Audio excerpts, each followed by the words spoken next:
always goes like I'm sitting on an airplane and some businessman or somebody asks me what I do, and I tell them I skateboard. When the truth is, for the most part, I'm still doing the very same things I've been doing since I was 14. Skating in the streets with my friends. It's just who I am, it's what I do. To me, that's success. To be 32 years old and still be able to have fun doing the very same things I did when I was 14, yeah, that's where it's at.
Skateboarding is what I do.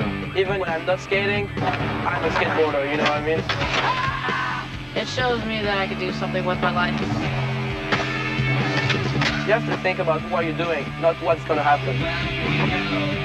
The more anguish I have in my life, the more despair, the more I like to skate. I'd just rather skate bands.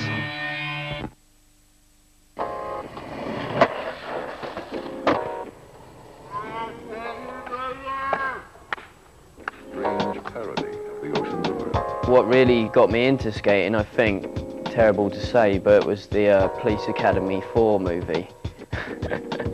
But then after that, you know, I saw Animal Chin. That was like the first video I saw, and it just got me amped. Not many people skated around me, so you didn't really get to see many skate videos back then. Like my main influences, I think, growing up as a street skateboarder was Matt Hensley and Ed Templeton. Like those are the two people that I got really stoked on. He was just one of those guys who was doing innovative stuff. You would call him an innovator. He was just very enthusiastic about learning stuff. Well, yeah, initially I got a lot of influence from the skate videos I'd seen. I used to be more better at this than now, but I used to really try and think of new stuff that I hadn't seen people do. What possibly is there to do, you know what I mean? There's got to be new tricks.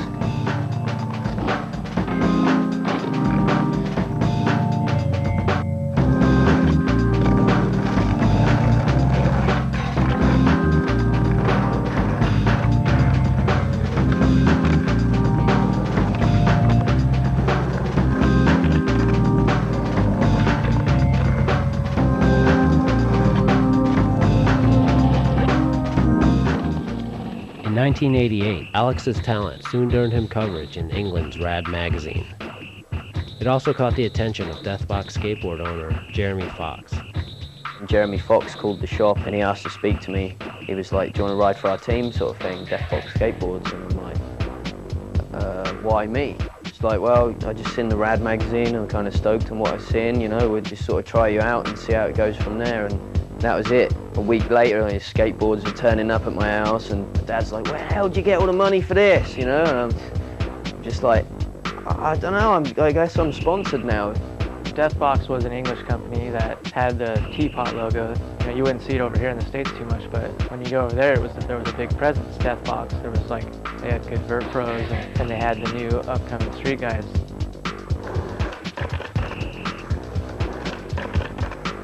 Started off just by going to Europe loads, nearly every other weekend or something. We'd go and do demos, turn up at shops and like go street skating with the locals. And it worked out really well because I think Deathbox was like one of the biggest companies in Europe for around that era.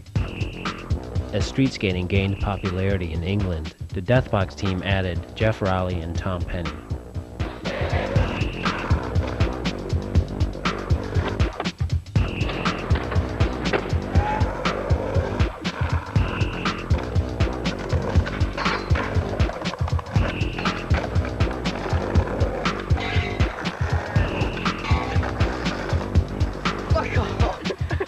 Skate today.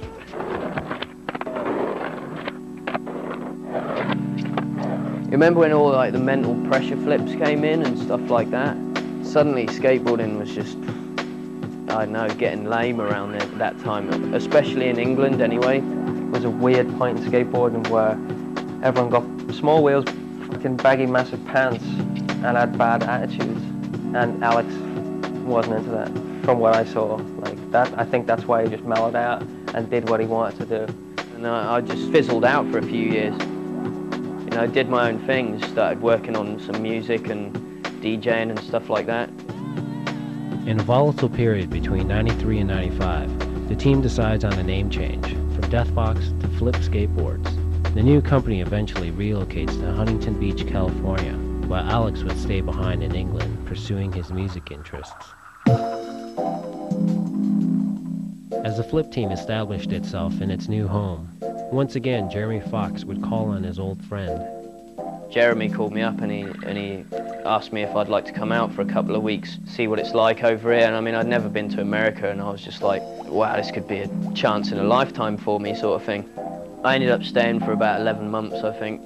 I know, it just got me super psyched on skating again. I was like, oh, this skateboarding's rad, this is the way it should be. So I got stoked on that and I went home and I quit working for the record store and just started skating full time and just like DJing and that. So I just skate every day and then go and DJ at clubs in the evenings when I had bookings, you know what I mean?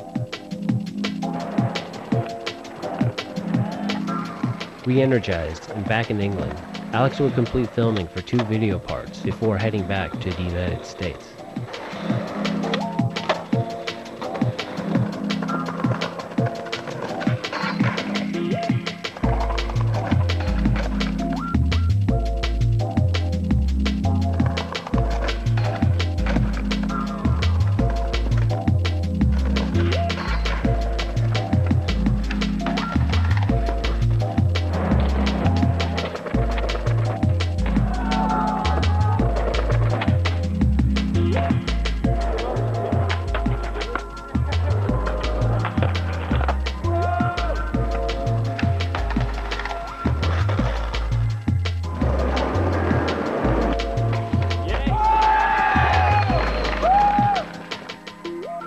then of course he came over, did a bunch of great stuff, and then I don't know if it was injuries or what, Flip's standards were really high, and people like Jeff and Tom just skyrocketed and were doing some of the gnarliest stuff. And I think skateboarding really focused on those guys, and in that respect kind of put Alex on a back burner.